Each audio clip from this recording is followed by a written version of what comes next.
Hello ધોરણ 11 કોમર્સના વિદ્યાર્થી મિત્રો, બેંક શિલ્લક મેળનો દાખલો તમારે મોટા ભાગની સ્કૂલમાં 6 માર્કમાં પૂછાતો હોય છે. 6 માર્કમાં પૂછાય છે તો ઉદાહરણ 8 અને સ્વાધ્યાયના દાખલા નંબર 4, 5, 6 અને 9 તમારી માટે મોસ્ટ આઈએમપી છે. પણ આ એક દાખલો હું તમને એટલી ખતરનાક રીતે સમજાવીશ કે આ સ્ટ્રીક મોટા ભાગના દાખલામાં હોય અને અમુક દાખલામાં ક્યારેક સ્ટ્રીક ખોટી પડે તો પણ તમારા 3.5 જેવા માર્ક આ દાખલાની અંદર આવી જશે. તમને કશો દાખલો નથી આવડતો તો આ વિડીયો તમારી માટે ખાસ એટલે ખાસ કામનો છે. બહુ જબરજસ્ત ટ્રીક લઈને આવ્યો છું. 3.5 માર્ક તમારા આરામથી આવી જાય જો તમે આ વિડીયો જોવો તો ચાલો આપણે શરૂ કરીએ. હવે અહીંયા તમને એવું કીધું છે બેંકમાં ભરેલ પરંતુ વસૂલ નહીં કરેલ. અહીંયા એવો શબ્દ આવ્યો ભરેલ, તો એની માટે તમારે એક ચાવી યાદ રાખવાની છે. ભ આવે એટલે જ એટલે જમા બાજુ તમારે લખવાનું આ ફોર્મેટ તો તમને આવડતું જ હશે. વિગત, ઉધાર અને જમા. હવે અહીંયા તમને લખતા ન આવડતું હોય તો શું કરવાનું? 1 નંબર કરીને ભરેલ પરંતુ વસૂલ નહીં કરેલ ચેક, તો અહીંયા જે છે એ તમારે બેઠું લખી દેવાનું. એવું નથી કે આ લોકોએ લખ્યું એવું લખવું. તમારી ઉધાર જમાની એન્ટ્રી એક્ઝામમાં જોવાય છે, એની સિવાયનું કશું જોવાતું નથી. તો અહીંયા તમને એવું કીધું કે ભરેલ એટલે અહીંયા પહેલો અક્ષર ભ એટલે આપણે આ ચાવી છે ભજન આવે ને એમાં જ એટલે જમા બાજુ. ભરેલ હોય તો એની રકમ ત્યાં લખવાની જમા બાજુ. કેમ પણ લાવ્યો ને ખતરનાક સ્ટ્રીક. હજી તો આગળ જોવો તમે. ચાલો હવે અહીંયા એવું છે લખેલ એટલે પેલો લ આવ્યો એટલે લવ કરવાનો છે. એવી રીતે બોલવાનું એટલે કે લખેલ હોય તો ઉધાર બાજુ. તો અહીંયા તમે જોઈ શકો છો લખેલ, તો લખેલ એટલે કઈ બાજુ આવ્યું છે? ઉધાર બાજુ આવ્યું છે, તો આપણે ઉધાર બાજુ એન્ટ્રી મારવાની. એવી રીતે આપણે આખો દાખલો શીખીએ. પછી લખ્યું છે મળેલ ચેક રોકડ મેળમાં ભરેલ નથી પરંતુ ભરેલ નથી. કેમ ગયું? મળેલ ચેક રોકડ મેળમાં નોંધેલ છે પરંતુ બેંકમાં ભરાવા માટે તો પાછો જ આવ્યો. કેટલા હજાર છે? 20,000 છે. આવ્યો તો આપણી ચાવી યાદ કરો જ. એટલે અહીંયા તમે જોઈ શકો છો કે બેંકમાં ભરેલ પણ કયો વ્યવહાર હતો એ એકવાર આપણે જોઈ લઈએ. 3 નંબરનો વ્યવહાર હતો. તો 3 નંબરનો વ્યવહાર મળેલ છે કે બેંકમાં નોંધેલ નથી. ચાવી પ્રમાણે જ, તો કઈ બાજુ આવ્યું? જમા બાજુ આવ્યું. ખતરનાક સ્ટ્રીક હો ભાઈ, ખતરનાક. આવી તો તમને આખા વરાછામાં નહીં મળે.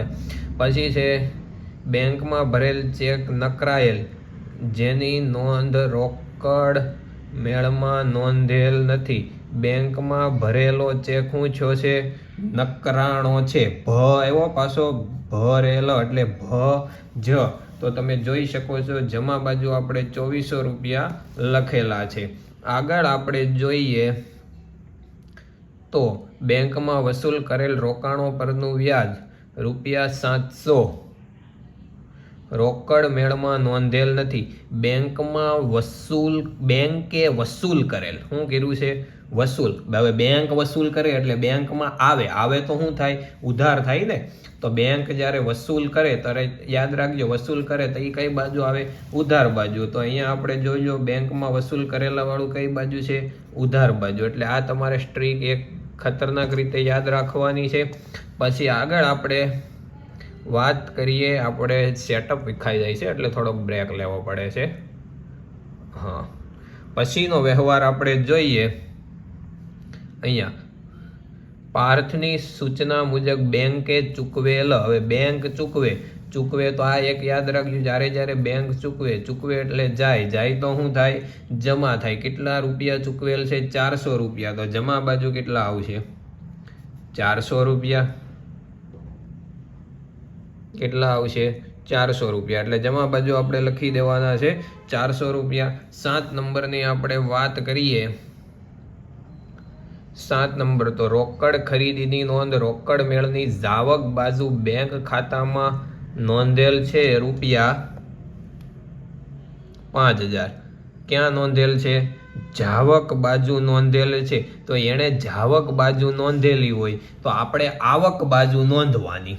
અહીંયા ક્યાં નોંધેલી છે, એણે ક્યાં ગયું, અહીંયા જાવક બાજુ. તો આ લોકો જાવક કરે તો આપણે આવક કરવાની, આ લોકો જમા કરે તો આપણે શું કરવાનું, ઉધાર. આમાં એક ઉલટી એન્ટ્રી આપવાની છે, યાદ રાખી લેજો. એટલે જાવક એટલે જાય તો શું થાય, જમા, એટલે જાવક. આપણે શું કરવાનું છે, વિરુદ્ધ. તો જાવકનું શું થાય, આવક. આવક એટલે કઈ બાજુ, ઉધાર બાજુ. તો 7 નંબરમાં તમે જોઈ શકો છો, આમાં ન દેખાય તો તમારી ચોપડીમાં જોજો કે 7 નંબરનો વ્યવહાર આપણે કઈ બાજુ નોંધેલ છે, ઉધાર બાજુ નોંધેલ છે. પછી છે 8 નંબર. 8 નંબરમાં છે લખેલ. હવે હું તમને અહીંયા બતાવતો નથી પણ તમારી ચોપડીમાં જોતા જાયજો. લખેલ એટલે આપણી કઈ ચાવી આવે, લ ઉ, એટલે આ કઈ બાજુ આવશે, ઉધાર બાજુ આવશે. હવે જોઈ જો, હાલો નારવેડ બતાવી દો એટલે કામ પતે. કઈ બાજુ આવ્યું, ઉધાર બાજુ આવી ગયું, ઉધાર બાજુ.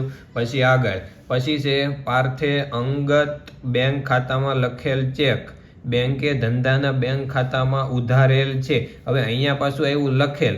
તો હવે આખો વ્યવહાર વાંચો તો આ લોકો શું કહે છે, ઉધારેલ છે. તો એ લોકો ઉધાર કરે તો આપણે શું કરવાનું છે, જમા. તો જમા જો આપણે 8100 રૂપિયા કરી દીધા છે, દેખાય છે, 8100 રૂપિયા આપણે જમા કરી દીધા છે. પછી આગળ આપણે વાત કરીએ તો રોકડ મેળની વ્યય બાજુનો સરવાળો. કઈ બાજુનો સરવાળો, વ્યય. વ્યય એટલે કઈ બાજુ થાય તમને ખબર છે, વ્યય એટલે જમા બાજુ થાય. તો આ લોકો જમા કરે તો આપણે શું કરવાનું, ઉધાર. તો એનું વ્યય કર્યું તો આપણે કરી દેવાનું ઉધાર.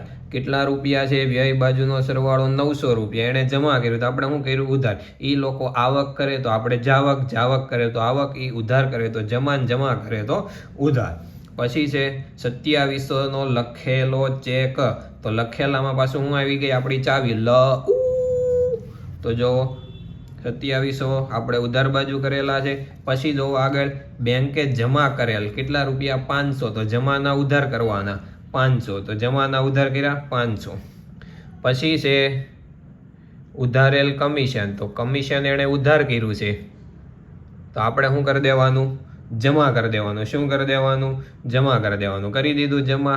આવી રીતે તમે શોર્ટકટ રીતે આટલા દાખલા તમે જોઈ લેજો. અમુકમાં સ્ટ્રીક લાગુ નહીં પડતી હોય પણ તમને કાંઈ નથી આવડતું તો સારામાં સારું આવડી જાય, એટલું હું તમને કહેવા માગું છું. એટલે આ એકવાર આખો વિડીયો જોઈ લેજો. સારું લાગે તો ચેનલને સબસ્ક્રાઈબ કરી લેજો. તમે 12મા ધોરણમાં આવશો ત્યારે પણ આપણા વિડીયો આવા ને આવા આવતા રહે. જય હિન્દ, જય ભારત, અસ્તુ.